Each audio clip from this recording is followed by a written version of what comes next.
Hello, everyone, and welcome to another episode of the Sports Factory podcast. Today is a very special episode because we got a couple new guests, and we got AJ, who hasn't been in a while. And you can go and introduce yourself, Ant. Basically, tell them kind of who you are, what you're doing, where you at, just a little bit, real quick. I'm Ant, big hoops fan. Been playing basketball for a while now. Ain't do nothing crazy. Just the simple pickup here and there. I went to school with Jesse, actually. We met at our job. And ever since, we started talking about sports every once in a while, it was interesting discussions. And so he had interesting takes. So I had interesting takes. It was a good time. So we got to put it here for y'all to see. So basically, the NBA season starting today. It was a couple of days off of the NBA. Well, starting again. It was a couple of days off. Those days were killing me because there was no sports. You know me, I got to watch some sports. But first, what I do want to talk about was the last NBA footage that you saw, or anybody saw, was that All-Star game. And that NBA All-Star game was absolute dog. The All-Star game was so terrible. AJ, you wanted to talk about this specifically. I guess you watched the game. And if you watched it too, you can also talk about it. But what did y'all think about that All-Star game? Man, I'll tell you. I watched the game. I watched about 5 minutes of the game. I'm not gonna cap. I watched a good solid 5 minutes of the game. 5 minutes, huh? And it just wasn't. It wasn't. There was nothing to write home about. It wasn't an All-Star game. It was like literally worse than a pickup. How do you go worse than a pickup? I don't understand. But hey, it's how they wanted to present it. But man, I mean, everybody was literally just walking around, record-breaking threes. 50 on Jason Tatum of all people. Man, get out of here. 55, yeah, he put out 55. I'm cool. I turned that shit off quickly. I wasn't really watching it. I'm cool. I watched the entire game. I had nothing to do that day. So I sat there and I watched the halftime. I watched the whole game. Now, was that entertaining? Nah, it wasn't entertaining. Not even a bit. I know. Now, look, there was like this. And this is the thing. People are asking, how can you improve the All-Star game? Now, the reason why, in my opinion, the All-Star game is trash is because of social media. Uh-huh. Social media has ruined a lot of things. It's helped a lot of things, but it's ruined a lot of things. In social media, nobody wants, because if you mess up, or say someone cooks you in the All-Star game, say you shoot terrible, say you don't play well. This is even more specific to like competitions like the dunk contest. But if you mess up or if you don't play well, right? A lot of people on social media, there's memes, right? Memes stay forever, especially new age memes. They stay forever. They're hilarious, but they stay forever, right? You get cooked, and NBA players are human. They have pride. They've been told they're the best for years, and now they're not the best, and now you suck, and now you're a meme. That's terrible. That's hilarious. Look at that dunk contest. Jericho Sims. It's one of the funniest things. It's cringy, but it's one of the funniest things. He did that dunk. Right? And when he put out the 50, put the 50, what was it, the 50 score, and he ripped the paper. That's hilarious, but that's always going to be a meme. Yeah. He's never going to do that again. That's freaking hilarious, but it's terrible. Social media has ruined it. Now, this is a way you can improve it, but the way you improve it, this is something that baseball did. Now, some people think they're stupid. Okay, maybe, but this is what you could do. If you do East versus West, this is what baseball used to do. You do East versus West. Whoever wins in the NBA Finals, that conference gets home court. Now, they going to play their ass off in that. Because, look, if you an elite team and you play an All-Star game, right? And your team loses, and now say you have 65 wins, but now Game 7's on the road now. You know how much energy people going to put? That is a high-stake game. Them baseball All-Star games was high-stake for a reason. They stopped doing that in baseball. But it was for sure something that made them play really hard. What do y'all? Some people think that's very stupid. What do y'all think about that idea? Go ahead. I mean, it's a cool idea just to mix things up. How they've been doing the past couple of years. But the home court of the winning team, I don't really think I make them play, honestly, because they're too concerned about injuries, making the playoff push or whatever.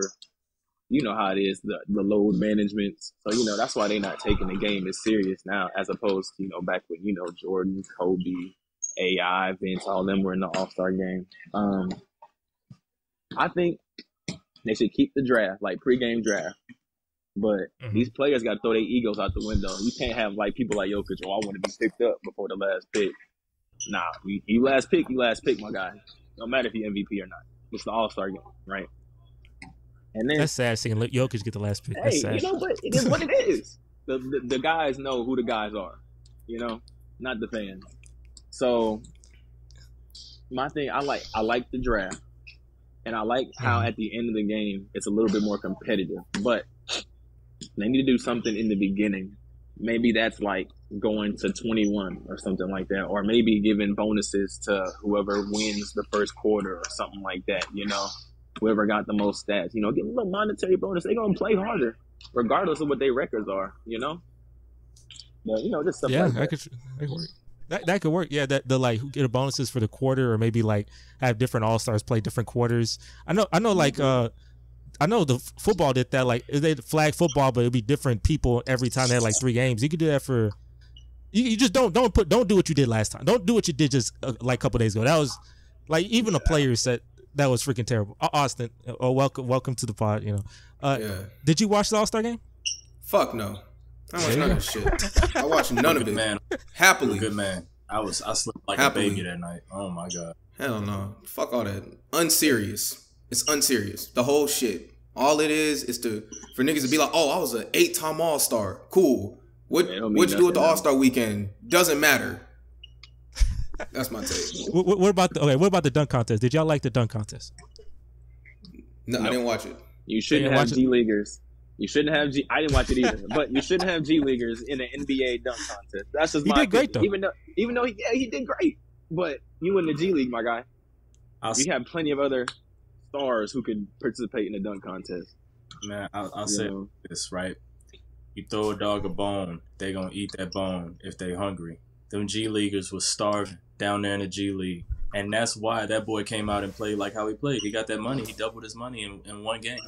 So, yeah, I understand the hype factor, but it's like watching ants dunk on each other versus the greatest players and dunkers of all time dunking on each other and trying to get the best score. It's a very different thing. Now, it's entertaining, but that's like entertaining as seeing the homie at pickup dunk on homie. And you don't really, It's like, but you don't really, it's no attachment to it. You see LeBron beat X, Y, and Z at the dunk contest, and I understand his beat, but you see whoever, Ja Morant beat X, Y, Z. That's what makes it. Yeah, he'll never be in that, though. Get some stars. The slam dunk contest is dying. Like, it's dead. Since AG done. And Zach, it's done. It's done. There's no more. I know, but they, like I said, they don't want to embarrass themselves. Like, say LeBron. I know LeBron. You lied. You said it was like 2009. You said next year I'm doing a dunk contest, and you did not. You lied. But professional capper. Professional capper. If he does the dunk contest and he sucks, or say he loses, they'll be like, "Well, Michael Jordan didn't lose," or they'll say, "Well, Michael Jordan was great in the dunk contest. What about you?" And it ruins your brand immediately. That's why you're not in the dunk contest, because it's very delicate. Very delicate. These people's feelings are very delicate because fans and social media will destroy you. But honestly, who gives a shit about the dunk contest? Like, people will say something. You just broke the all-time scoring record. You got what? 5 finals. However many All-Star game MVPs, however many All-Star games in a row you gone to. Who gives a fuck about one dunk contest? Well, Mike can't lose. Listen. Different era, different importance. They didn't have social media. They didn't have brands to really care about or worry about. Motherfuckers lacing up just to dunk and just to hoop a lot. I'd say probably 75%, if not 80% of the NBA back then were all just lacing up to hoop. They weren't thinking about what was going on after that. So the motives now are just different. And if that's the case, my opinion, I'm going to tell you right now, Adam Silver, this is how you can fix the All-Star contest. And talk right to the camera when you see this. Talk right to the camera like you looking at the viewer too. So right at my man. Go ahead. Adam Silver, hit me, man. You can call me anytime. Listen, the way you do it is you just engage the crowd. Lean into the fact that there's social media being a big thing. Well, that means just get social media involved. What about during the dunk contest? They have mediators and people that are on Twitter or on social media using a hashtag. Yo, LeBron should do this trick. He'll get an extra 5-6 points.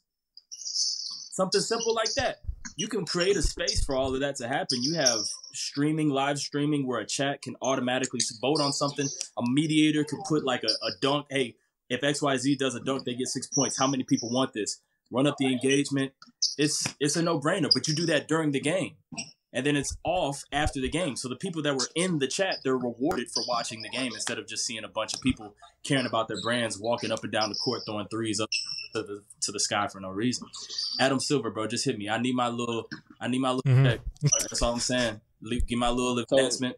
I ain't gonna be mad at nothing, man. I got you. So, how would y'all feel if they took away the dunk contest, like in general, and replaced it with something else? It'd be kind of sad because like that means like the nostalgia, yeah, the nostalgia goes away. But I guess I don't know. Some things have to die. I don't know. I'd be a little sad because maybe you get a Zach LaVine again or an Aaron Gordon because those guys weren't like superstars or have never been superstars actually. But those guys weren't superstars, but they were superstar dunkers. You might find someone in a couple years who is a superstar dunker come in and revitalize it because there was years in the middle from 2015 Zach did again, but 2014 I remember they did one where it was like teams. They did like teams like John Wall, Paul George. They did that was stupid. Ass. You know what I'm saying? There's a couple years. John Wall's my guy, but that shit was ass. That's all they're trying to figure it out. Just confused. That was ass. Yeah, they're just trying to figure it out. There was some years it was like that. You know what I mean? Can't hurt them for that. So with that, like since there were years like that can just happen again. Like that could be the iteration. Like I take a 5-6 year break, then we get a good one again. Then take another 5 years, then we get a good one again. You may just leave it like that, and you still making money regardless. So we're just gonna complain about the dunk contest, and then we just gonna watch it again, or a lot of people gonna watch it again. So I can burn that shit for all I care. Hey. I don't care. And the way I see it, if you don't lean into the fact that the times are changing, people are caring about their brand. You got to lean into the future, and the kids care about that engagement. They like being a part of something. So if you don't get them involved, how do you really grow that side? How do you grow the interest in it? Because obviously the people that are aged out of it, they don't care. The people that are in the league, they don't care. So how do you get the people to care about it? You get the young generation to care about it. Get them involved. Get them engaging. They'll be on that shit all day. Well, it looks like you want to engage the youth. Maybe have them be what's it called? Dunk judges or something. Oh, the judges? Yeah, that could be like the Twitter people could be the people. Yeah, they just be throwing random people in there. There you go. They don't have hey, look, online. They need to hire us. They need to hire us for marketing. Man. You know what I'm saying? Hire us for marketing. That's a good job too. You probably make some good money. Oh man. But I did want to jump on this. And Austin, I want to talk. I'm looking at you, man. I'm looking at you. Yeah, I already know. The Hawks. I know the Hawks are hilarious. I have to talk about the Hawks. The Hawks make me laugh, but I feel like it's not. I don't know. I shouldn't do that because my team's pretty terrible too. Yeah. I'm really hoping for like some draft balls to go my way. Like if it's not top 2, then I'm in ruins. Yes. I'm similar to you now. If that happens to me, no, you're not. But continue. No. When we both won't win a championship, that's what I'm saying. Yeah. But continue. Continue. Austin. I want you, but real. I just need to really know, like, is Nate McMillan a bad coach? Like, was that head coach? Was he a bad coach, or am I tripping? Like, was he not a good coach? And then is Trae Young a coach killer? Because a lot of people call Trae Young a coach killer and a backstabber and not Luka. All right, let me tell you this. All right, so to answer your question, is Nate McMillan a bad coach? No. Nate McMillan's highly respected coach around the league, coach for over 20 years. You don't get over 700 wins as a coach and have this longevity and be bad. Now, with that being said, he's outdated. Let's just say that. Nate is an old school guy, old school cat, has his way of doing things, and that's how he's going to do it. So he's not a bad coach, and he was the voice that the team needed 2 years ago to go to the conference finals. Which was great. It was a great one. Let me finish. So it was like you had that, and then because the thing is, it was Nate's voice, but that was Lloyd Pierce's system that they were running that entire playoff run. And then after that season, we lost a lot of our assistants and stuff. So Nate McMillan started putting his imprint on the team after the run, and after that run, you saw got a little bit worse. Started taking too many mid-rangers, not enough threes. It just didn't gel like it used to. So I'll say, like I said, Nate's not bad, but it was his time to go. He tried to resign earlier this year, and they were like, "Nah, stay on, it's okay." Well, okay, so I'm curious because watching the Hawks, like I said, it does make me laugh, but at the same time, I shouldn't be like that because my team's a freaking disaster as well. What do the Hawks do? Like, because the Western Conference or the Eastern Conference has the Celtics, has the Sixers. Bro, don't mention the Sixers, bro. Were the Sixers ain't serious? No, bro, they never are. You don't believe Joel? I don't. I'm a Sixers fan. I do not believe in them. I'm sorry.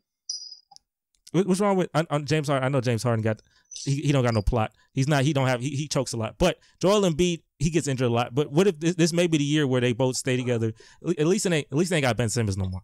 They can do that in the regular season, but when it comes to the playoffs, as you know, Joel's going to show out a little bit. Harden, he's going to disappear. When the going gets tough, he's going to be gone. Just like he was for the Rockets against the Spurs. I saw him give up. I saw him give up mid-playoff game. How do you do that? How do you do that in the NBA? You gave up. But I don't have faith in them. I don't have faith in James. I don't have faith in Doc. The only one who's a bright light in Philadelphia is Embiid. That's the process. You know, a funny thing I'll tell you too is that AJ, I'll tell you this, man. It feels good not to be having to defend Harden as much as I used to anymore. That was a tough because he's good. I mean, because I defend him well. You know, I got my bias right. You know? For Harden. But he was. It was hard. That was hard because when he lose. And he'd be losing in ways that be breaking my heart, breaking my soul. But now when he in another team, I can sit back. I can watch the playoffs. This is the first time in years. We made the playoffs like 7, 8 straight years. That was tiring facing Golden State every year, right? Yeah. Now I could just sit, get my 10, 15 game losing streaks out the way, get that lottery. Everything's on the lottery, right? And see if I get a lottery pick. I don't know if the last couple lottery picks, Jabari Smith can't shoot and Jalen Green is very inefficient. That's pretty terrible. You need to. We need to figure that out. Shout out, Jay. But yeah, for real. Like I think that I think they just really need. Our season starts whenever draft comes around. That's when the season starts, and if that don't work, then the season don't even begin for us. But yeah, I think they really just need to kind of hunker down. I don't even think they need veterans. If they're gonna go rebuild, just go full on rebuild. And just ramp in the players a little bit better, you know, get a little bit more of a stronger presence on that team, whether it be with the coaching staff or just with their identity, because they have none. It's a lot of brand basketball that they're playing, and it's a little bit frustrating watching. No, yeah, I for sure. Let me talk to. I gotta talk to the camera, Jabari. I want you like, are you young? So I'm not gonna be like mad at you, too bad. But like we drafted you to shoot, and you can't shoot. That's terrible. Because that's the reason you exist here is to shoot. Like when you don't do well for the reason you exist is terrible. Like you can't fail at the reason you exist. If you're a bad dribbler, if you're a bad playmaker, that's fine. But a bad shooter is tough. Jalen Green, I know Steven Silas, he's not a very good coach. But Jalen Green, you are so inefficient. The shots you take make me want to throw up. I need you to be better at shot selection. You need to focus on that. None of those two players, I expect. Kevin Porter Jr., you're not a point guard. You get too many turnovers. None of those players are my future. Hopefully. I hope. And I pray for those lottery balls. I pray. Because I've had the worst record for the last 2 years, and I have not got the number 1 pick. This is the time. Stop playing with me in that stupid lottery. Give me the number 1 pick. I can't go 3 years having the worst record and not have a first pick once. That's fine. I didn't get Kate Cunningham. I didn't get Paulo. Give me Victor Wembanyama, please. Please. They doing shot randomizing out there. They ain't even shot selecting. They shot randomizing. I don't know. Yeah, they don't run offense. They just are out there. They just doing things. They play pickup. Man, that's they just Rockets play pickup. I saw a play when like Sengun was like in the high post, you know, trying to do his stuff, and like nobody moved, and it's like. The hell am I supposed to do? I'm at the high post, like do a cut, back screen, something like nothing. Hey. It's awful.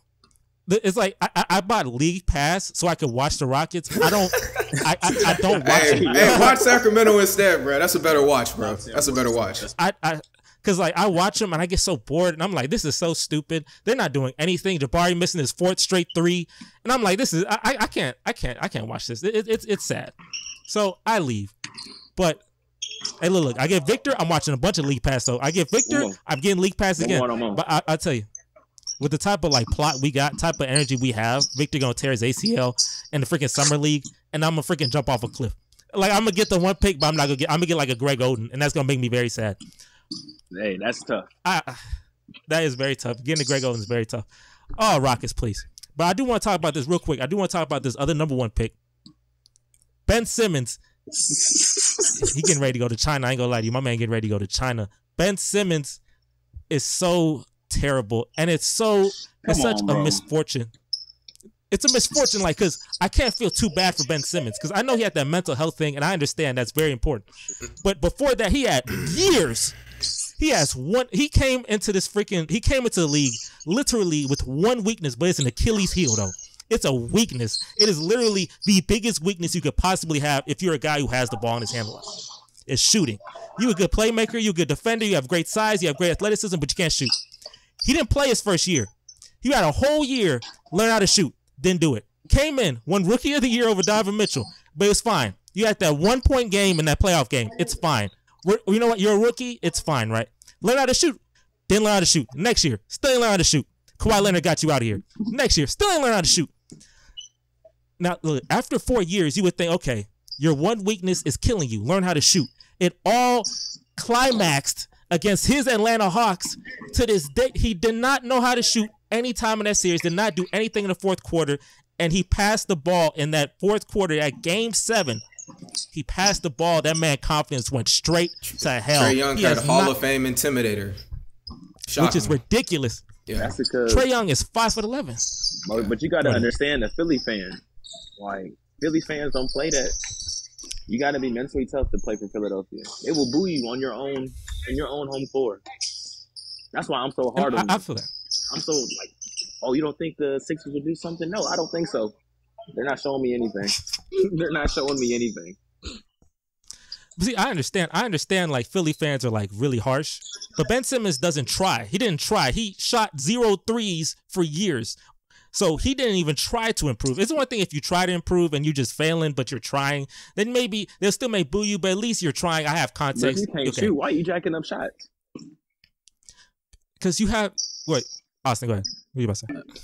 The thing is though, like he's the ball handler. If you're the ball handler, you need to learn how to shoot. If you're Clint Capella, then you don't have to learn how to shoot. But you are the ball handler. You know how easy it is to defend someone who literally cannot shoot at all. Like Russell Westbrook can't shoot, but I remember Russell Westbrook did. I remember in that playoff series, AJ, if you remember, we faced the Lakers, and the Lakers would just sag off for like they wouldn't get anywhere close. Russell Westbrook, and he was just confident for some reason to keep shooting, and I lost the whole series. That's an irrational confidence. That's what you want them to have? Randomize it. No. That's what you want them to have? But look, Russell is, I'm not calling you stupid. Russell is, I don't know who Russell is. Ben Simmons, you have a lot of money. They paid you $100 million. Go get yourself a shooting doctor. Get a shooting coach and fix your jump shot. And do a Gilbert. I think Gilbert Arenas, I forgot what he got some type of psychological coach, someone who can help you with your psyche, because obviously your psyche is damaged because you did not dunk on Trae Young. You passed the ball when you 6'10" and Trae Young's 5'11". There's no way the Sixers did not make the conference finals in that. That is literally, Austin, that is literally like your peak right now. That was the worst. That was the worst thing that happened to us. Actually, like going to the conference finals too early. No, because that skews expectations, bro. That's what it was. That's what he mean. He thought they was a shit. Exactly. And then he inevitably come down from that and come back to reality. I feel you. I mean, yeah, Philly. Us losing to Philly. Look at us 2 years later. Now we're on our third head coach. All because the number 1 seed couldn't get the job done, mainly because of Ben Simmons. But it's just like, hey, look, there was a time I remember Giannis went down in the conference finals. I was like, it's the Hawks. I thought the Hawks about to make the final. I was like, that's weird, bro. No, like dead ass, like. Yeah, it was. That was a competitive 6-game series. If Trae Young doesn't fuck it, if Trae Young doesn't fuck his ankle up falling on the ref, might be some weirder shit. And Chris Middleton, and that was where Chris Middleton took over and went lights out, just hitting all kind of difficult jump shots. And it's just like, but see, like the world had to recorrect itself because, like I said, only superstars win championships. Trae Young don't have that Giannis Antetokounmpo plot. So even when Giannis went down, there's like, wait. The script writer said, wait. Yeah, I'm not having no Hawks. Crazy. It's really good. Can't have no Hawks versus Suns finals. We're not trying to watch that. We need to watch Giannis in the finals. So they wasn't gonna let Trae Young in the They gonna. I'm telling you, they're gonna let Luka in the finals one day though. They're gonna let Luka in the finals soon. I'm telling you. Like Austin, you don't like that, but they gonna let Kyrie? No, they're not. No, they're not. No, like dead ass, bro. Not this year. No, they're not. No, they're not. You don't believe in Luka? Or next year? You year. don't like Luka Magic? No. It's not even that. I know it's stagnant. It's the fucking West, bro. Have you? No. Tell me, like, what is Dallas's closing five now? Like, I said that last year. I did say that last year, and the Mavericks said F that. Luka said F that. So, hey, they didn't have Kevin. You know, I'm always advocating for Kevin. Yeah, nah. But hey, there's the Kevin guy. Hey, look, I'm curious. Like you, Austin, and y'all said, the West is really, really powerful right now. I'm curious, who gonna win the West though? Because the Nuggets the 1 seed. I have no fucking idea. Bro. Somebody is getting bounced in the first round, bro. Like, no, he's not getting bounced. Luka, KD, somebody's one of them niggas is getting bounced in the first round. If you look at this, no. It might be Luka. No, it's not. You seen that one? It could very well happen. No. 4 through 10 is separated by 2 games, bro. It's never been like this where it's this many stars. Haven't even brought up John Morant. No, John Morant getting haven't brought up Zion. Like, bro, you can't. No, you cannot predict this right now. That's what I'm saying. You're kind of just you're shooting in the dark right now. It's too crowded right now. We ain't even brought up the Clippers, bro. They might get bounced. Somebody getting bounced in round 1. You think nigga, that's how the seedings work. Somebody getting bounced, bro. No, I don't think so. They ain't got. That's still not a shooter. Like I said, shooting is very important. Go ahead, AJ. I'm telling you, man. You saying shooting in the dark, I'm gonna brighten it up, man. Golden State. Hey, plot. I didn't even bring up Golden State. I didn't even bring up Golden State. Steph Curry plot. Have you not seen Steph Curry plot strong, bro? I don't understand what you. I mean, like. Hey, look. Only 1 of 4 people likely to win the championship. Look, there's only 4 main. There's 2 main characters in the NBA, and there's 2 main characters in training. The 2 main characters is Steph Curry, LeBron. But LeBron's team, the 13th seed. Steph Curry is injured. We'll see if they recover in time. Main character, Giannis is a main character in training. I think Giannis win the whole thing. I ain't gonna lie. I think the Bucks win the whole thing. Luka Doncic is also a main character in training, but he has to get some defensive players on his team. I think John Morant they is traded them away. The Grizzlies. I think the Grizzlies losing the first round. The Grizzlies are really cocky and they're really hype, but they've been playing really bad these past couple. Really bad. I don't think they're gonna do anything. Ever since Josh said he was good in the West, Not at all, boy. Yeah, that's the dumbest thing. You don't say that publicly, even if that's what you believe in a locker room, nigga. You can say that shit in the East. Tatum right now. Like Jason Tatum. Jason Tatum. He looking like him right now. No bull. Yeah, the Grizzlies. And another team I think will probably lose in the first round too, the Kings. They got no experience. They had no postseason experience. They face like an experienced Clippers team or experienced like other team that I can see them losing in 6 games. Like, even if they're a 3-seeder. Okay, so all right. So right now I'm looking at the seeding right now, and right now Sacramento and Dallas would be the 3-6 matchup. I believe in Dallas. When I tell you, no defense is getting played in that series. No defense is getting played in the West, bro. And it's about to be a bunch of 135, 125 things. That works for Luka. So it's a fucking shootout. So anybody got a chance. The people got a chance. For Sacramento as well. The one with the best players. For the Clippers. Those are people got a chance. Works for the best. That's all I'm saying. The best players. In that scenario, who does it work for the best? The person with the best player. I'm just saying, man. Did you see the last time Sacramento? Did you see the Sacramento Dallas game like 2 weeks ago? Go ahead. When Kyrie, no. Answer the question. Yes. Did you see that when Kyrie and Luka were playing hot potato at the end of the game? You remember that? What was the score? It was 133-128. That's what the Western Conference playoffs is about to be. And that helps That's the team what I'm with saying. the best player. So. Because they can sustain that type of scoring longer. You can still get cold, but you can sustain that level of scoring. You would think. Or like production. Not even just scoring, production, like assists. Who out first? Playmaking, scoring. Yeah, like, you know, if you're a superstar or a high-end, like a high up-there player, you can produce that more likely or more often towards the end of games when everyone's tired. Such as, you know, like the Jokic, the Lukas, the Kevin Durant's. Those are people I expect to make the second round. John Morant, I don't think so, buddy. De'Aaron Fox, you're good, but I don't think so, buddy. De'Aaron Fox and Luka Doncic in the shootout at the end. Luka hitting the game winner. De'Aaron Fox is clutch, but De'Aaron Fox is regular season clutch. I don't know what. Who's guarding Sabonis? Who's guarding Sabonis on Dallas? Who's better, Sabonis or Luka? Exactly, but who's guarding Sabonis? Who's guarding Kevin Huerter? Who's guarding all that offense? No, straight up, bro. This is a valid question, bro. Who's guarding all that offense? Have you seen their team? They traded away Dorian Finney-Smith, Spencer Dinwiddie. Like, bro, they got Jalen Hardy and Josh Green on the floor with Luka. You trust that at the end of a game in the I don't playoffs? trust Sacramento in the playoffs. Of course. Sacramento ain't been in playoffs since we were like children. So I don't even like, they have no experience at all. So I don't know, like at the end of games and things, because the regular season game, you lose, you just play the next game. The postseason, it's a game 6. You know, we don't know what they like. They might get nervous. They be like, oh, we down 2. Oh, we need to. There you go. Luka been here. And this is my whole this is my whole thing. This is my whole thing with like the Western Conference and all these superstar players, young stars that we have now. We don't have a large enough sample size with these guys to really kind of project what the fuck is about to happen. Honestly, we have to give it 2 to 3 years of this stacked ass Western Conference, them niggas out east, so we know what these guys are. These niggas like Luka and all them, they're on rookie extensions. They've been in the league 4-5 years, bro. Like, you gotta give them time. Give them this playoffs. Give them next playoffs.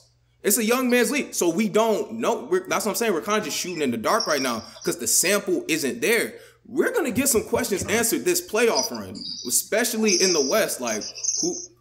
And I honestly think whoever comes out the West losing to the Eastern Conference team, Milwaukee or Boston. One of the Phoenix make it, they gonna lose to the Boston. Unless, don't challenge that Kevin Durant, man. That's a Kevin Durant fan right there. I think that's an interesting. That's a 7-gamer right there because Phoenix has 4 guys. Boston has 9. They do got some 9. Granted, and Kevin Durant is 30. I mean, Kevin Durant's still great, but to quote 30. Skip, he getting up Kevin there. Was a big toe away from the NBA Finals. Yeah, tough. And he was a big toe happen away. He was a game away 4 times and got reverse swept. Hey, we're not gonna bring that up. he goes 1 game every time. We're not gonna bring that up. We're not gonna bring that one up. He did get swept the next year. That's tough. It went over to where did he go though? Where did he follow? Who did he follow? The GOAT of shooting. At least in this right now, I think it's gonna be Steph and all of them. They gonna come out. They playing up. They've been chilling all this year. That'd be if Steph won another championship. Yeah. This would be the most impressive. Because like, bro, they're 500 right now. Like they're in the play-in right now. Like, is he that? Does that plot armor that strong? Could we never escape this guy? It's like how you saying, right? The Western Conference is so stacked. It don't even matter where you see. You gonna play one of them boys. So who plays one of them boys better in the series? Honestly, I think it's the ones that's been winning the past decade. And it's got to be Steph in them. That's my opinion. I think like whenever you get into that mode, Steph know how to step up to the plate. Like he said, it's a large number of rookies that are kind of just balling and new team forming and shit like that with Kyrie and Luka. They still new to the forming shit. Kyrie know who he is, but Luka is still new. I feel like in a series, they're gonna know what time it is. They're gonna know how to. But Luka's been hooping with pros since he was 13. This is true, but yes, it's still just they still ain't got no defense. I think in a long series, you kind of have to be able to do both in some capacity, but it's just battle tested Steph, man. Battle tested Steph in the splash, man. I'm sorry. Dang, that's some strong plot, boy. I say if he do that, that's a. We'll see. That's some next level plot. We'll see. I may be wrong, I may be right, but if I'm right, we'll see, bro. Hey, man, I hate to cut this short, man, but I'm next up on the court, man. I'm going to have to catch y'all next time, for sure. I appreciate you having me on here, Jesse, for sure. All right, no problem, man. All right, talk to you, man. I'm curious, though, like, if Luka makes the conference finals, I'm just curious. If he makes the conference finals this year, tell me, Austin, what you going to think about Luka? Are you going to be impressed with Luka and like, what you gonna think? Bro. I've been honest with you the whole time. I am impressed by Luka. That's not the problem. The problem is everything else. All right, that's not my problem with Luka. I'll be impressed if he does it. All right, but no, okay. I want you to answer this. What are you gonna do if Luka gets Phoenix in the first round and loses? Gets Phoenix in the first round? Well, I mean, that'd be tough. Or whoever. No, if Luka gets bounced in the first round, what are you gonna say? I mean, that's tough. I would say that's definitely tough. You know, main character in training, you have to learn more. So I guess this isn't the year for the main character in training to take that next step. Who's more put that on? Out the squad. You put it on Luka, you put it on Kyrie.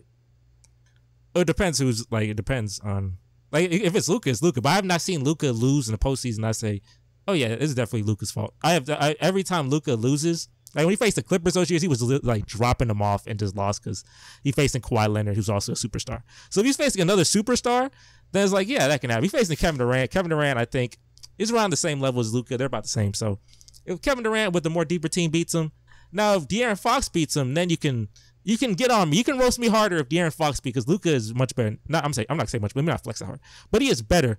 He is like 5 overalls. Yeah. I'd say 5 to 6 overalls better than De'Aaron Fox. De'Aaron Fox probably like a 90, 89, and Luka's like a 96. So, if he loses to De'Aaron Fox, then that's tough. But if he loses to a team full of with a superstar and that guy's killing it, then it's kind of. I would want De'Aaron Fox. I would want the Kings. If I was in the West, I would try to face the Kings because the Kings are improving. They haven't shown me nothing. Like would I rather face the Kings or the Suns or the Clippers or the Nuggets? Like I don't want to face teams that's been there. I want to face teams that are new. Yeah, you would rather face. But I'm just saying like Sacramento, they got an offensive formula like that's not gonna be an easy series, but you're not just gonna handily beat them niggas. You're gonna have to score with them as well as got a nice rotation. Look like Spurs. So. Like, if Luka beat them in 5, can I just like have fun? Can I really like go crazy if they like? It's funny. I'm not a Dallas fan. I just know Luka is such a generational type talent that like I have to be on the train now because it's like I want to be like how young people were on Michael Jordan's train. Let's say it's the 80s, like 86 or 87, and they're like, oh, this guy is from Chicago. Number 23 in red, he's killing it. Everyone's like, well, he can't win. He can't win a playoff game. He got swept by the Celtics. But I'm like, no, I believe in this guy. I think he's gonna do well. Just give him 3 years and let him win 6 championships in 8. I don't know if Luka gonna do that, but I think Luka gonna retire with like 2. But the problem is that I know Austin. Hold up, 2? No. Didn't you say like he was gonna get 4 or 5? Now you gone down to 2. It's 2 more to trade. Sound like you coming back. Sounds like you coming back to reality. Yeah, or both, or neither of them could win, or neither of them could win. Or like, what if Luka doesn't win a ring? That would be crazy. What if he doesn't win? That would be crazy. They're gonna run that to the ground. I'm not gonna cap. No, Luka's going to win if it's not dynastic plot, such as like a Michael Jordan, Kobe, whatever. It'll definitely be some like adversity plot, like a Dirk Nowitzki who loses in the finals and then goes through hell and then gets 1 or 2 of them. So it's 1 or 2, but he's getting at least 1. He is not retiring unless he gets some bad injuries in his life. He is not retiring without a championship. I agree. 1,000%. I can see the problem is I can see Trey retiring without a championship unless you get someone on the Hawks that's like better than Trey because I don't think Trey is enough. I think like your golden chance was that Trey is lining up to be like Damian Lillard pretty much, which is that's very good. That's very good. That's very one Western Conference Finals and Trey just made 1 East, but Damian took like 6-7 years to do it, and Trey did like the first 2-3. So if that's like similar, that means Trey Young never gonna make a conference finals ever again. That'd be kind of tough. You would want that what makes sense. You probably want that to happen a little later rather than so early. If you go next 10 years, he doesn't ever get there again. Yeah. You hit your high. Yeah. I mean, like, but you can't pencil Luka into just making the conference finals that many times either. So you're saying Luka's making it this year? I give him a. It's a little hard with the. It depends. If he faced the Kings, I say he can get there because he faces. But if he's facing like the Suns, and it's like, dang, you have to go through hell. Or what about Denver, like or Memphis? Or he'll beat the Grizzlies in the series. The Nuggets, I don't know. Jokic is really. A lot of people sleep on Jokic. Well, they don't sleep on him because he's MVP, but a lot of people don't respect his MVPs like that. But I think Jokic is one of the top 15 offensive players ever. Like, he's an amazing offensive talent. And what's the other team you said? You said the Clippers. Well, Luka been dropping off the Clippers for years. I don't know. I mean, he did lose, but I feel like Kawhi Leonard back then was more in his prime. Now he's a little older. I don't know if that Kawhi is coming this year. So I think he could beat the Clippers. I mean, Kawhi is still. I don't know if you've seen like the recent stretch. Like when Kawhi actually plays, he's still like that. Ain't nobody fucking with him type deal. So I'm just saying, it's not even a knock on Luka. It's just the talent is so stacked. It's like you can't. It's like I said, it's hard to. You can't just project like, yeah, he's gonna go on this crazy run. It's like with this loaded team. The one thing. Okay. If he does, it's very impressive. If it doesn't happen, I'm not surprised, and I'm not gonna use that against him because, like you said, he is a generational guy. I don't have that. Like I said, I got mad respect for Luka, even as a Hawks fan. Like, do your thing. Do your thing. Because I'm a jealous guy. In sports, I'm petty and jealous. Yeah. I want like for instance, like Paolo's killing it and Jabari's not. Like I want Paolo to fail type thing. That's not good. Paolo, do it in spite of me for sure. Like be great in spite of what I'm saying. But definitely, I'm not like I almost drafted Paolo, but I couldn't because last second they switched it and said, okay, we want Paolo now. That kind of pissed me off. And then as I'm feeling the results right now, so yeah, I'm more petty than you are for sure, and I commend that. But one thing I'll tell you, look. I've watched a lot of sports, so have you, but plot is important. The West was deep when Kobe and Tim Duncan were playing, and they were always winning regardless because they have a plot. Steph Curry, the West was great. When Steph Curry was playing, everybody was saying the West is so much better than the East. The West has this team, they got the Spurs, they got the Rockets, they got the Thunder, they got la. Steph Curry. He got the most plot. He making the finals. They made the finals in the very hard Western Conference. They made the finals 5 straight years. So I'll tell you, I see when people got plot. Now, Luka don't got that team yet. Kyrie's a great second option, but he does have no defensive players. He needs to get some defensive players, right? But I'm telling you, when Luka get that team, I separate it. My man got plot. You could see he got plot because that Phoenix game, and AJ, I know you trolled me when I picked Chris Paul in that draft because of this. That Phoenix game, where they had Chris Paul, they had Devin Booker, they got DeAndre Ayton, they got all these players. And Luka Doncic dropped off the entire team, 64-win team. I said, he got the plot. That's the guy. That's the main character in Train. That's what made it official. That's the main character in Train. I'll tell you right now, Luka's going down the LeBron train. That's what he's doing. He's the GOAT. Not the GOAT, but he's just playing his ass off. Just didn't have the team. What did LeBron do when he first came in the league? Playing his ass off. Just didn't have the team. As soon as he gets the team, he building it. He already picked the page off of LeBron's shit. You know what I mean? He was like, man, I need a team. He's complaining all behind the scenes. He got Kyrie. Guess what? He gonna get even better at that with age. He's only 22, 23, and they already pulled somebody like a Kyrie as his wingman. So you already know where he's gonna be going. I think he's gonna pull the train, play a long career, sustain at least maybe 2 championships, maybe 3. If he gets the right team, gets a good enough, steady trajectory and shit. I think he's going down that route. He's gonna be a GOAT though. He's gonna be one of them. I think he'll be one of the top 10. I think he'll be one of the top 10 players ever. When he retire, I think he's a top 10 player. That's what I ain't gonna lie to you. You gotta play a long career to do that though. Yeah, you gotta play a long career, but yeah. And Luka already said he's not playing as long as LeBron did. He don't have to. Like, I'm not doing it. You don't have to. I'm not doing it. Yeah. 32. But I'm just saying, 32, 33 be a GOAT for real. That's how. Luka's already, like you say, he's already on like an all-time. He is on an all-time trajectory. He could probably stop at 30 and be like, man, fuck y'all niggas. I'm going back. Like, that's what. Hey, look, in the NBA, see the NBA, NFL and NBA, the NBA in the sense of that in the NFL you can get hot one year, just like the next year, like your team's sucking, the next year you can get like a couple good picks and then you're a good team again. But the NBA, if you have a chance to get that generational superstar, you have to take it because it's so hard. I know it's so hard because I had a really good guy. I had a really good player, and I still couldn't win because the Warriors had a player with more plot. So even if you get that guy, and the Warriors, when the Warriors, like you said, like it's funny, like how we bring up the team building, like that the team building doesn't happen overnight.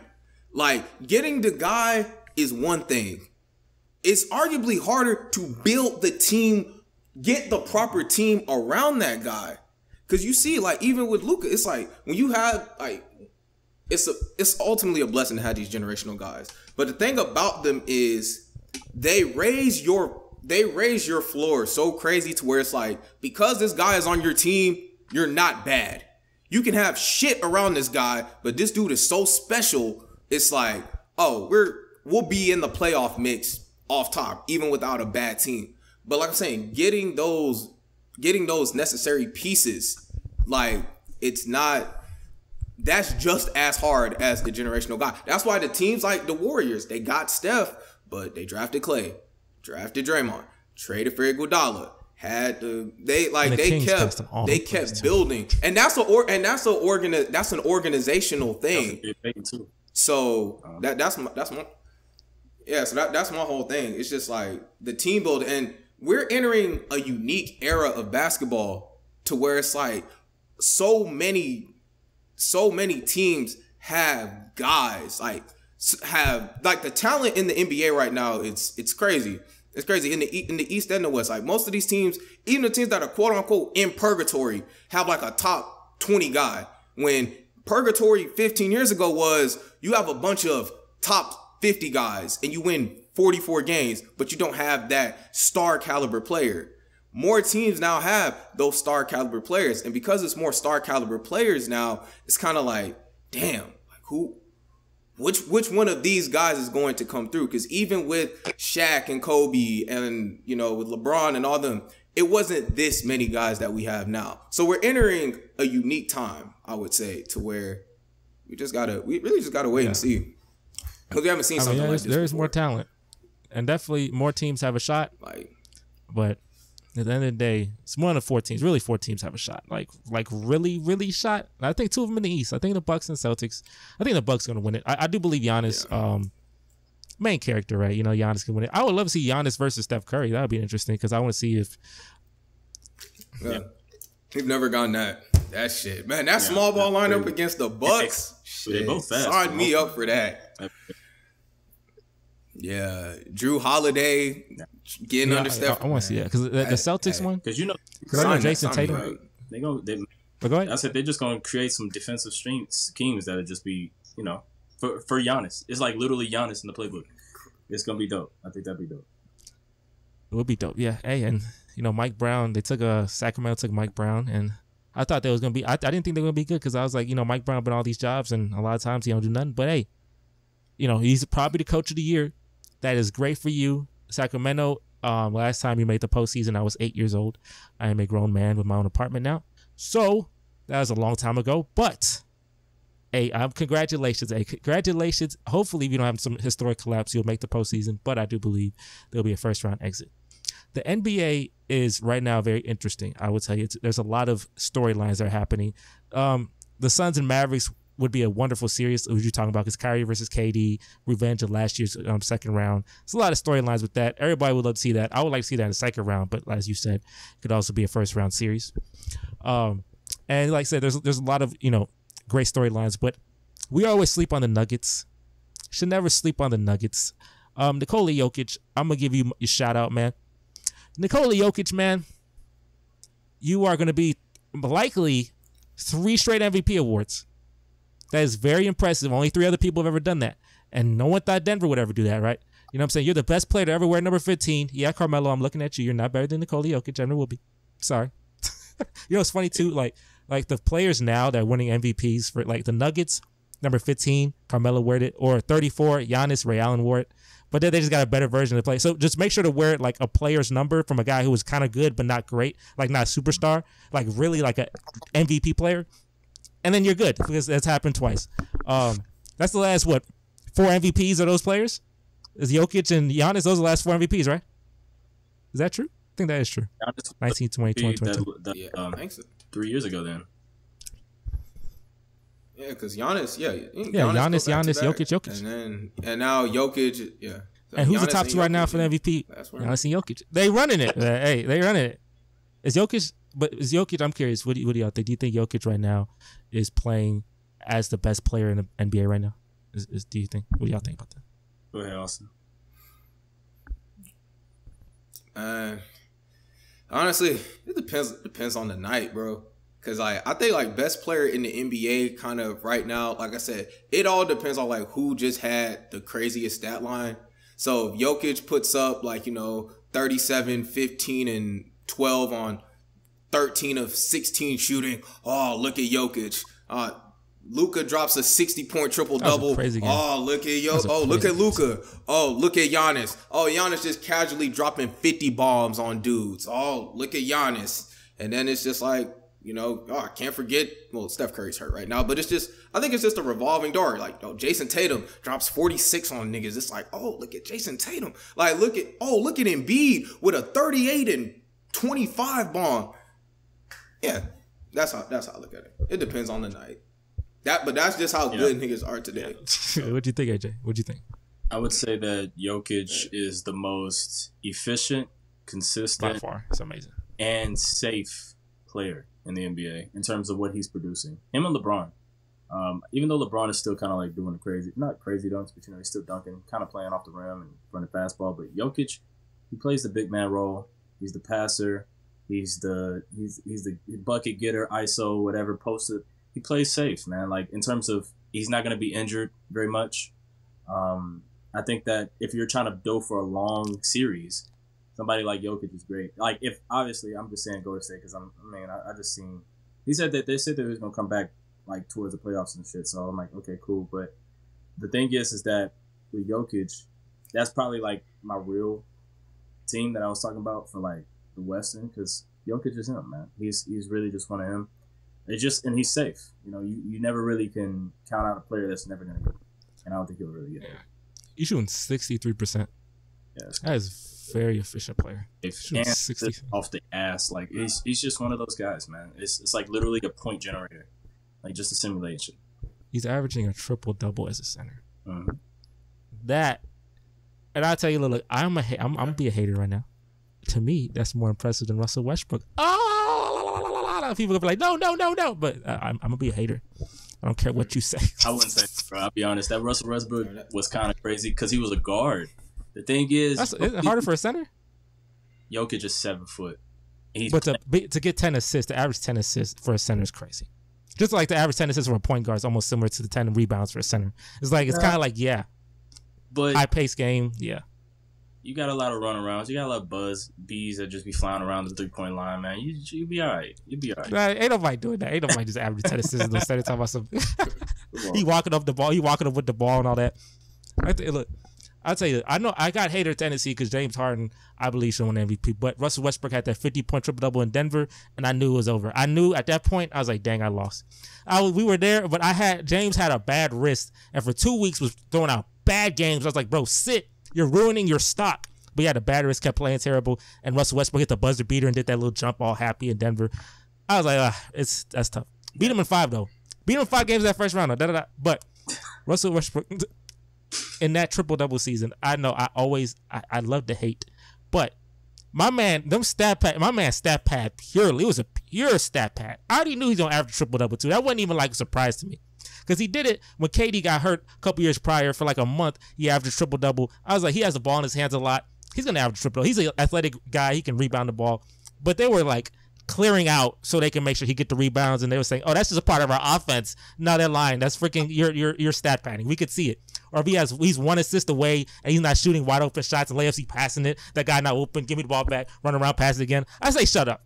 That's terrible. I don't want to hear it. That's pure stat padding. Jokic shooting 60. They got there. Look at them numbers. They cry. That's the GOAT. My man, look, I shouldn't even hate too much on this man. But then he averaged a triple-double the next 2 years. But averaging a triple-double was so impressive, then why wasn't he even in the top 3 in the MVP voting the next 2 years when he did it multiple times? Like, you know what I'm saying? Like, you just did the shock value, get you an MVP, you got the story because KD left you. I don't hear. Man, shut all that up. That's a hell of a story though, bro. Like, KD just up and left this nigga, and he was just bet.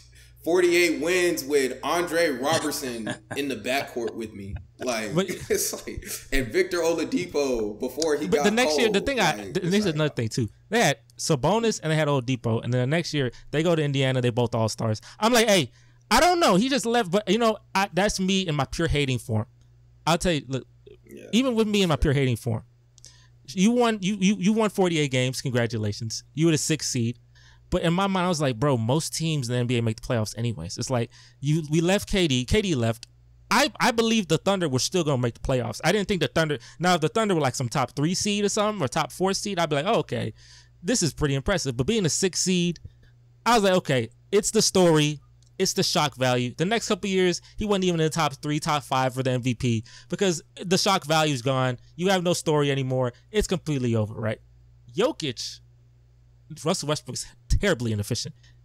Ton of turnovers. Jokic, 63% shooting. True shooting percentage extremely high. Turnovers aren't that high. My man has the highest PER. He has all these extremely great stats. These great stats are not just like also advanced stats, but also regular stats too. And he's a center. If someone told me Russell Westbrook was averaging a triple-double that year with no Kevin Durant and him having the highest usage rate in NBA history, meaning that he has the ball more than anyone ever to play the game, of course I will say you're going to be averaging a triple-double, you stat patter. But Nikola Jokic averaging a triple-double, shooting 63% from the field, I wouldn't expect that. Because the last two MVPs, they were like, Embiid may win it. Maybe Embiid should win it. This one is not even. It's clearly Jokic. He's clearly the NBA MVP. So, tell me, am I just being a hater? I think that when it comes to the MVP, the quieter you are, the better. And I think just Jokic is just a quiet dude. Russell Westbrook is, you know how he is. He's animated on everything. So I think that really just hurts him in that. Jokic just like, yo, I'm just balling. Yo, here, get this assist real quick. Hey, let me get that. I'll get the rebound. Don't worry about that. Like he's just chilling. Yeah. And people want to hype somebody up that's just chilling a lot of times. So it's like, even though Jokic is the guy, don't get it twisted. But I think that Russ being loud is really what really hindered him for the most part. And then the NBA media didn't really fuck with him after a while too. So.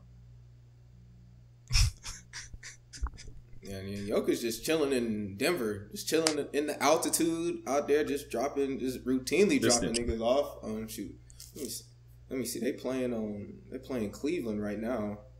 He got a solid. Yeah, he about you know what I'm saying? And we don't. He's like just another.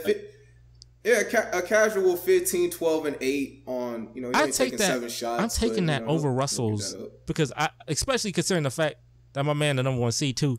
So like I'm like as soon as he got his players back, he got Jamal Murray back, got Michael Porter Jr. back. Bro, that shit gonna be scary, bro. I cannot wait for the playoffs, bro. That's why I ain't watched the bullshit All-Star Weekend. I was like, come back to me when basketball is serious, bro. That's what I want to see. I want to see some serious fucking games, bro. If Golden State play him though, I think Golden State got more. It's a bad matchup. It's all. I'm saying in the West, it's all matchup based. It's all matchup based. So it all depends on who gets what, bro. Like literally. First round could be some of the craziest matchups ever. Like, literally, first round could be the conference finals. Every fucking game. Like, literally. So, yeah. Like, right now, the 5 would be the Clippers and Phoenix. That's the Kawhi versus KD. I love that. That's the Kawhi versus KD be fun. Woo, boy. Shit. I mean, but the thing is, like, we got, because, like, Phoenix wasn't Phoenix until, a week ago. Like, Phoenix was just a very mid team that was definitely going to lose. Like, it was very mid until the trade deadline. A lot of the NBA was extremely mid. There was nothing really happening. No one really had advantages like that. Like you just say, the Bucks. Go ahead. I was saying in the East they did. Oh yeah, they had the Bucks and they had the Celtics. Yeah. But in the West, now that everything's like exploded and you got all these amazing trades, and we finally got rid of Eric Gordon. Eric Gordon, I hope you flourish. I hope you are in LA. Boy, yeah, that nigga back home with the Clippers, bro. That boy, man, serious basketball. I hope, look, I'm happy because you did some great things for us. I know we were holding you hostage for a couple years.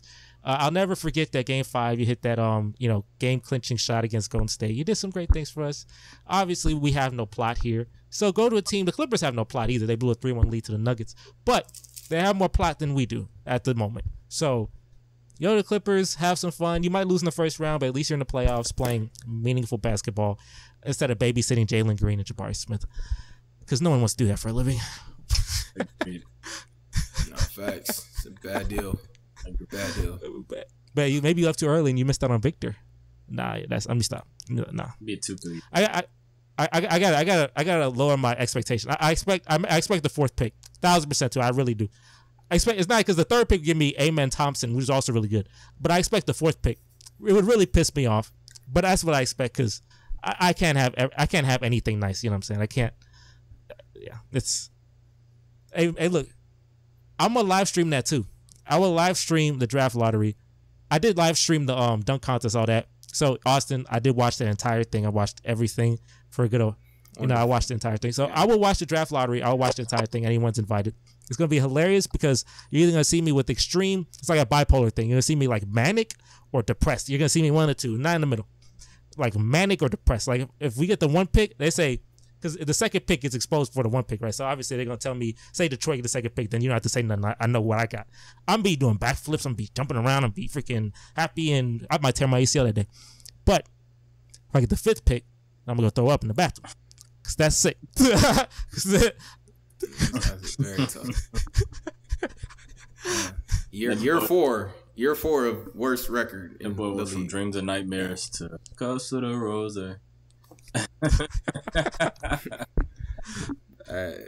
Take the bottle away from him. Stop it. Stop drinking your pain. Stop it. Stop. It's funny, bro. Like, bro, that day, y'all, like, Austin, if you go to playoffs, go to play and whatever, like, you have 2 hours, 2.5 hours. That's your game. I have 30 minutes. My game's 30 minutes. Like, my game is very concentrated. Like, I have not been nervous this entire year for any reason, right? That reason is the reason I'm gonna be like, that's like the Super Bowl. That's like it's like the fourth quarter of the Super Bowl and I got the ball. It's 4th and goal. Like, please score. I just need this one time. Just one time. I need to be happy once. It's been a long time. I've seen a lot of James Harden heartbreak. I've seen some purgatory years, a lot of Tracy McGrady injuries, Yao Ming injuries, C. Francis not doing nothing. I've seen a lot of nothing. Please, one time. I've never seen a King. Never saw him live. That was my dad who got to see him. Congratulations. But I did not see him. Please give me one time. Once. I need Victor. The NBA, like you said, NBA is too freaking hard. It's freaking hard to win a championship. It's harder to win a championship in NBA than NFL because the NFL I can get hot. You get a hot team. You can go all the way Super Bowl. NBA, you can't. It's a 7-game series. It's hard. You have to really prove that you're better or your matchup's better. So more likely, I need an elite player. Jalen Green not beating Luka Doncic, and Jalen Green ain't beating Jason Tatum. Jalen Green ain't beating Giannis. Jabari Smith can't shoot. That's what we pay him for. I need Victor. Isn't he 19? He's 19. He's young, but look. Yeah. He's young, but he not. Get a young. I'll give him some time, but he not. I give him 40 years. He ain't beating Luka Doncic. He ain't got to be Luka, but man, give him. Yeah, man, he 19, bro. Let him.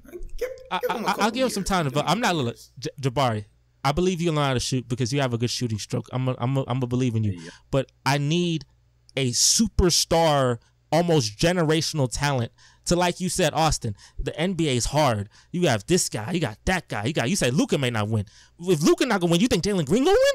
You know what I'm saying? That's not even like, I'm not even sniffing anything. I'm gonna be like that. Was it Mobley, Coutinho Mobley, and Steve Francis years? I'm gonna be like that. I don't want that. I'm not a purgatory guy. We're not just trying to sell tickets. We're not like the Wizards. I need to sell tickets, get 44 wins. I'm not like that. They're happily in purgatory too, man. That's crazy, but they don't give a fuck. Yeah, we about to pay Kuzma and Porzingis. Yeah, keep it up. Yeah, let's keep this 9 seed thing going. Yeah, I'm not proud. I don't want that. That's not me. I'm a proud. What'd you say, AJ? I said playing loss, just playing. Yeah, that's not me. Playing loss. I'm not proud of that. Like, we made the play. It's like the Timberwolves. You saw the Timberwolves and Patrick Beverly throwing his jersey and being all excited that they made the playoffs. My favorite ball. NBA. That was my favorite. Yeah, that was I'm amazing. The biggest Pat Bev fan you'll ever fucking find. I love Pat Bev and his energy, bro. I don't give a fuck. I fuck with him. He going to Chicago too, bro. Which is strong. Shout out Pat. I love that energy, bro. I love it. I do love it. I love Pat. When Pat Bev was here and he was productive, that was very fun. He's been across around the league. He wants to get revenge on the Lakers. That'll be hilarious if we do. Chicago, I'm not trying to be like Chicago either. They had all their plot just taken to 1 decade. We'll give you all the plot you want in 1 decade and no plot ever. Derrick Rose injuries, all that. They got no plot before or after that. They just had all their plots snuffed into that decade. I would take that deal, though. I would definitely take a deal like that. They said, give me 10 years of being the best plot ever and then being terrible forever. I'd take that because that's better than none. But like you said, if it's so freaking hard to win the NBA, I need a guy who's 7'5", who can dribble like a guard and could shoot threes and dunk over everybody because he's obviously taller than everybody. Give me that type of guy because that is a cheat code because there's no centers like that in the league right now. Man. So it's not like LeBron called that nigga a straight up alien, bro. That's a good endorsement. Yeah, like very good. Like, you're an alien, bro. His shoes just went up $40. No bullshit. That's Steph Curry talking about him, Giannis talking about him, Damian Lillard talking about him. Imagine if you're an NBA team and you draft him. Do you know how much? Do you know how much like attention goes your way? You know how much money goes your way? People buying Wembanyama jerseys. You're on TV a lot more. The economy of your team just increases. The value of your team increases if you get this guy. That's why I know if I see the script, I know he's not coming to Houston because we've already had an elite player in James Harden who did something not of that level, but did something great. He'll probably go to the Spurs. Maybe go to a team that's never been good like the Hornets. Go teams like that, because those are the teams that are competing with me for this, because those are the top 3 worst teams in the league. If he gets played with LaMelo Ball, I think that would be really good. I think the NBA would definitely push LaMelo and Victor. Mm-hmm. That's you see what I'm saying? Like, wouldn't that be on TV a lot? Michael Jordan on the team? Mm-hmm. That'd be a good look for just marketing purposes, genuinely. Yeah, so I can definitely see I don't have that. Jalen Green Jalen Green, the bad in that dunk contest is not. He's not getting that. I say it's gonna be. I gotta. I don't know what he was. I don't know what he was cooking, bro. I had to change the channel, bro. Jalen Green. I was so embarrassed for that. I cringed so strong. I said, "Oh God!" I couldn't find a remote too. I was like, "Where's the remote at?" I lifted up my couch. That boy had the Rockets jersey on. Had to burn that. I saw a little baby look at his phone. Kareem Abdul-Jabbar walked him and got away. I said, "Bro, where's my freaking remote? I got to change the channel. I can't do this. This is not it." And that's what I knew he was never gonna be no main character. When you have something bad like that, I know you ain't got no plot. Ain't no way you have the worst dunk contest performance ever. And you got the NFT too. Remember the NFT dunk? I was like, oh God, oh please don't miss it. My man missed it 6-7 straight times. I said, someone just blow up this arena, bro. Like, I don't know, just end this. I can't watch this no more. I think I'm finna watch that. I'm finna watch that shit again. That shit be laughing, bro. But that almost ended the dunk contest. They almost canceled the dunk contest because he was that bad. That is how you know your plot's terrible. So to kind of wrap it up, looking at the future of the NBA, what is your 2 things? Number 1, what is your finals prediction? And number 2, what are the next steps, or what are the realistic next steps for your team? Like, what's the best? What is the best case scenario? I'm gonna answer for my man Ant real quick because he's a Sixers fan, but he also a Kevin Durant fan. Phoenix, hopefully, Chris Paul finally gets some plot.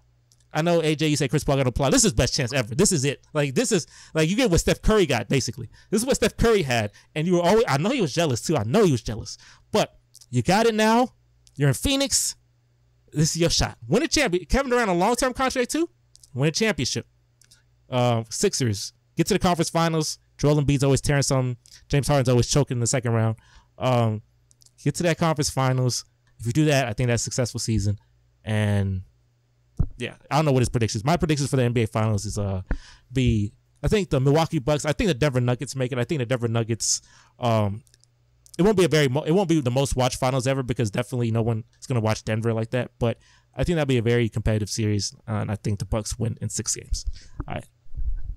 So anyone, what is your final prediction, and what is the best case scenario for your basketball team? I guess for myself, if I just do the finals, if I was a betting man, I'd probably do Denver, and I'll probably do Denver and the Bucks. But if I was like genuinely trying to just say how I was feeling, like I said, there you go. Super plot. Go to State and the Bucks most likely. That'd be good. Yeah, but just for my team, man, I think it's really just about guidance. They just have a lot of young guys, and I think that they're all very brand conscious. You got Sengun balling his ass out. If he gets the right, not even just Sengun, it's not even just about him, right? But it's just more so the entire organization. You need an identity, whether it be Sengun, whether it be your entire team rotation, whether it be you get a piece, a veteran piece like a Chris Paul like they had a couple years ago. You know, you just get some more veteran or John Wall before he really was like, nah. You know what I mean? Like you more veteran. Aces now. Yeah, you just get some more veteran like pieces behind it, but you need to just find an identity and stick with it for the next couple of years. You'll see some fruits grow from there. And we're the bad team, so even if we are we don't get Victor, you know, we don't get Scoot. We still love Scoot too. But we still in the lottery. We bound to get somebody, and as long as we have an identity, we can build around it. So I think that's just the first thing first. They need that. They need that identity of a team. I'll tell you what though. I think you gotta pick someone this year because next year we don't want our pick because it goes right to Oklahoma City because of that terrible Russell Westbrook Chris Paul trade that's aged awfully.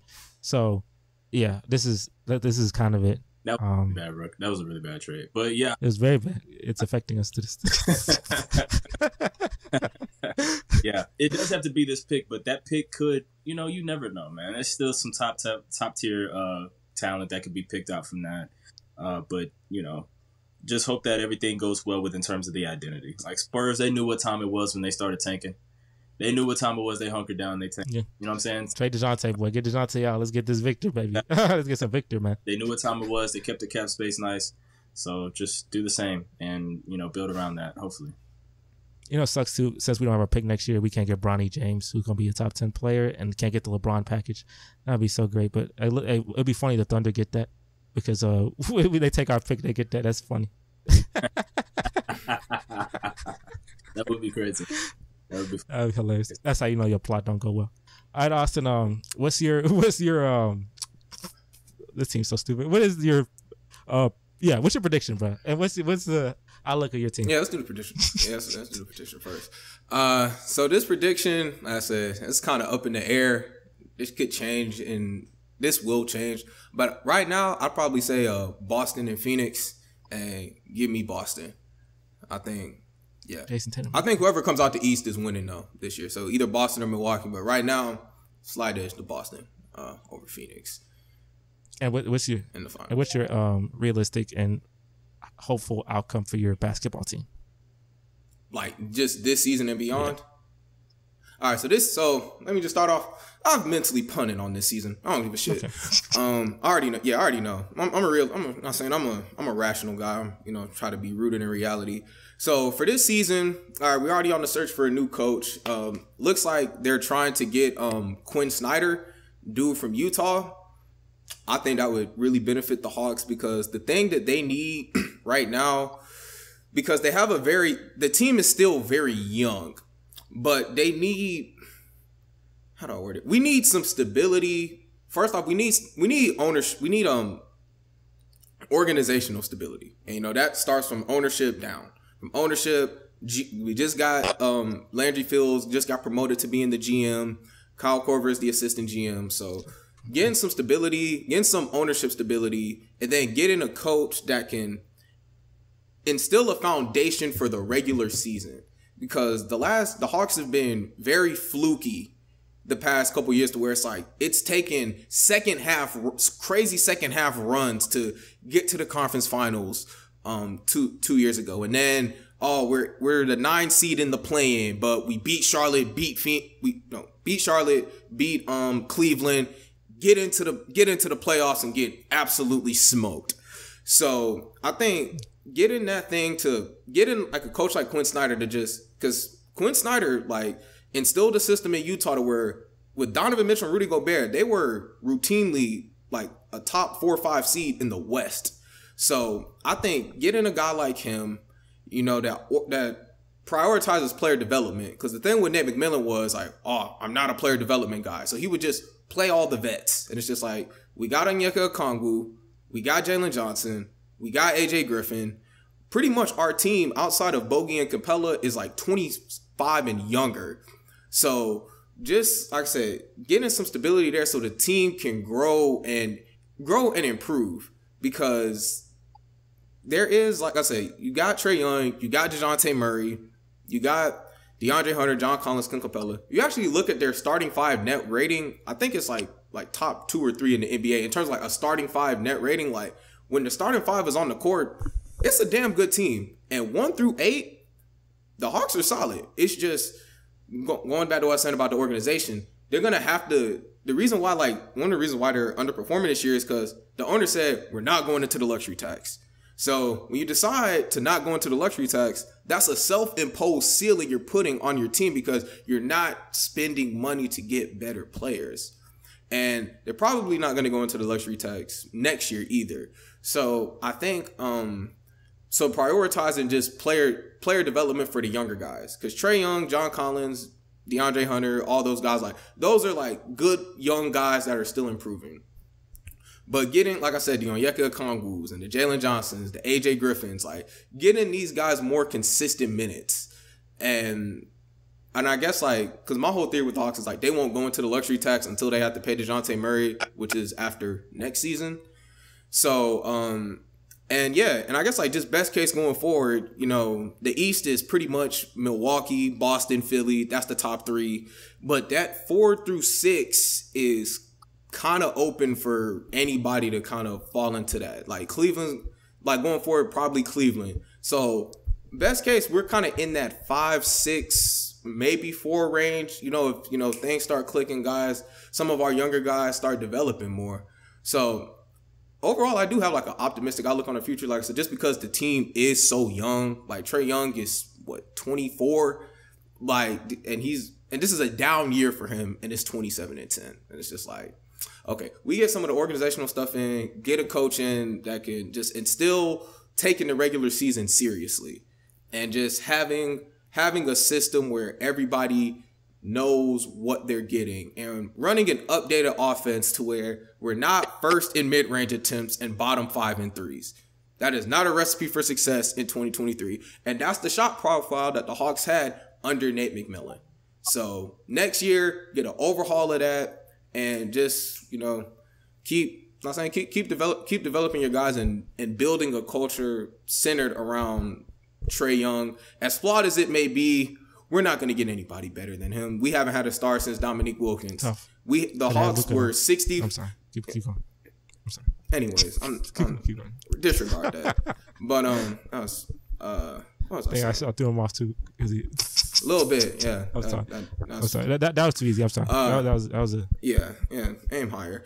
But but yeah. So it's like just going forward. With that, like I said, the team is quite young, and like I said, like even as flawed as Trae Young is, like we're seeing him, and a lot of these young guys struggle with like leadership things. You got to think about it. They're our age, pretty much. Are we equipped to be great leaders right now? Leaders of locker rooms and like. At least no, maybe I don't know. I'm just. It's a lot. Like I'm saying, we're watching these guys grow up in front of us. So, like I said, as Trae Young is our guy. Wherever that ceiling is. What's that? First, second round, maybe occasional, and honestly, being in occasional conference finals appearance, like being in the mix of winning a playoff series and getting to the second round. If you can routinely find your way into the top 8, I mean, then the rest of it is kind of like, is it your year or not? Injuries, like it's a lot of variance that happens in the playoffs. That's a good way to look at it, because definitely expectation. As being a Rockets fan many years, my expectation is just win championships, and I always fall short. But if the expectations make the playoffs, make the second round, maybe make the conference finals. I mean, me making the conference finals, losing to Golden State wasn't a flex. It was me being very depressed because Steph Curry dropped 30.5. But if someone else can make the conference final, second round, and be happy. Hey, that's beautiful, because I need that type of expectation, because I had many sleepless nights because of, that's terrible. But yeah, I feel that Atlanta, one funny thing too, I would tell you, John Collins, and I remember there's a tweet Atlanta had with John Collins and KD, said former MVP, future MVP, and that's hilarious. John Collins never going to win the MVP. But who knows? Who knows? And maybe Trae Young. John Collins, damn good player. Because he was in trade rumors. I was like, they were trying to trade him to my team. I was like, I don't want John Collins. It's a routine thing. John Collins, and that just getting a coach that can utilize the talent around us. Because Nate was like, let the guards do everything, and it's just like no, like you have Onyeka Okongwu who can pass out of the post, and you can run like some handoff actions with him. You got Jalen Johnson, who's a 6'8" dynamo in transition, freak athlete, raw skill set, but give him more minutes. It's like there is talent on this team, and we just need a coach to kind of less of an old school guy, a dude who's more in tune with the times, because what it takes to be a head coach now versus what it was 15 years ago, it's completely different. It's a different skill set. Take Steven Silas from us.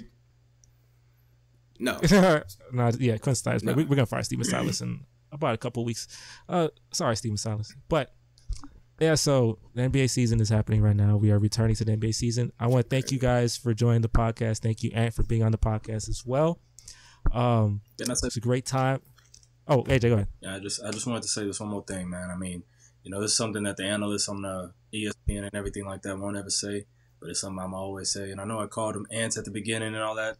But I'm going to tell you right now, the players are running amok on the NBA and their budget, and I love to see it. Get your reparations, Kings. I don't give a fuck.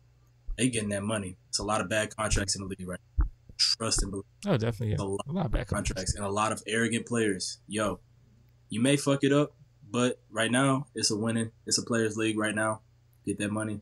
I'm proud to see it. Thing to see. No other league is as, I'll say, just open to having the players kind of get the way they want to swing it type shit. So I love to see that for the players' sake in terms of just, they got the most money in the world. They always gonna have their money. Get yours while you can. That's what I like to see. When that TV deal come around, they're gonna add some shit in the contract though, for sure. You can see that. Definitely. Because y'all taking advantage of it too much. They bleeding like a motherfucker. But they said, because we are a players' league, we're gonna continue to bleed. Then when that 2025 roll around, these role players is never getting over. You know what I'm saying? Like, come on now. But I love to see it. Get your reparations. It's always dope to see. Just get your money. You'll never see that on ESPN, but I'll say that right there. Get your $20 million, man. Get your $20 million contract. You average 8 points, but get $20 million. Yeah, you fucked up the rest of the league trade value, but it don't matter. Rudy Gobert effed up the trade value of the league because he got traded for 4 first-round picks and players, and he's like, nothing's happening on that team. That team's a strong purgatory team. Mm-hmm. Rudy, that's tough. But y'all the Timberwolves, so we expect y'all to fail. But I feel sorry for y'all. Y'all recover one day. But thank you guys for joining the podcast.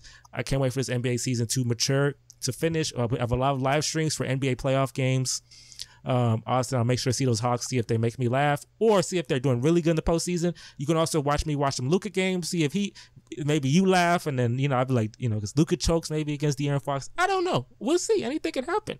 The NBA postseason is in a couple months. So we're excited for that. We will catch you guys on the next one, and we are out of here. Peace.